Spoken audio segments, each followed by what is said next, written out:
Dans ce pub, c'est sécurité sanitaire à tous les étages. Masque obligatoire pour le personnel et pour les clients entrant dans le bar. Interdiction de consommer debout.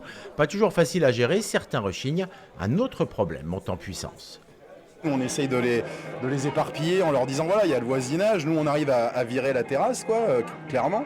Mais après, c'est dans les ruelles autour, quoi. Donc j'imagine qu'en plein centre-ville, il doit y avoir pas mal de voisins qui doivent pas être bien heureux entre 2 h et 5 h du matin, quoi, forcément. Car la façon de consommer a changé. Certains clients ont leur explication. Du coup, ils boivent beaucoup au bar, mais après, ils se retrouvent un peu perdus dans le sens où on ne peut plus aller dans les boîtes. Moi, j'ai des copains que je connais qui habitent dans le centre-ville qui ont été obligés d'appeler les flics beaucoup de fois parce que ça amène beaucoup de problèmes dans les rues. L'avenue de Paris est clairement exposée. Des bars très fréquentés par une jeune clientèle. Depuis le déconfinement, les consommateurs se lâchent. À la fermeture, plus de boîtes de nuit capables de les gérer. Des attroupements se forment sur la voie publique. Danger. Il y a beaucoup plus de bagarres et tout qu'avant, sortie des bars et tout, on ne peut plus rien faire. Après, du coup, on est obligé d'aller dans des appartements. Donc on va souvent chez moi. Les flics viennent souvent. Donc des amendes et ça gêne les voisins. Enfin, c'est embêtant. Les rixes sont parfois très violentes. Les patrons essaient de calmer le jeu, ferment plus tôt s'ils sentent que la situation dégénère et ils s'organisent. Ça peut être compliqué. Le problème, c'est que ça peut partir très vite vu les consommations d'alcool. Après, ça reste gérable dans le sens où on est tous main dans la main entre les bars. Donc du coup, dès qu'il y a un problème quelque part, on y va tous.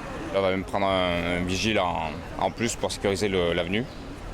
Comme ça, au moins, tout le monde sera en sécurité. Nous, comme les serveurs, comme les clients. La mairie travaille avec les professionnels du secteur, mais trouver un équilibre entre nécessité économique et ordre public est loin d'être facile. Les chiffres sont parlants. En 2019, sur la même période, 35 faits délictueux ont été enregistrés, 118 cette année. Les interventions policières se multiplient, elles sont de plus en plus compliquées. Il faut arrêter les frais. Pour essayer avec eux d'accompagner le comportement de la clientèle durant la période de leur ouverture. Passé 2 h du matin, c'est une responsabilité directe de l'individu et du consommateur. Mais c'est un travail en coopération et c'est dans l'intérêt évidemment des cafetiers et patrons d'établissement. Prévention pour l'instant. Si rien ne bouge, la répression prendra le relais. Mais ce phénomène de société post-confinement est tout à fait inédit. D'autant plus que pour l'instant, question réouverture, les boîtes de nuit ne savent pas sur quel pied danser.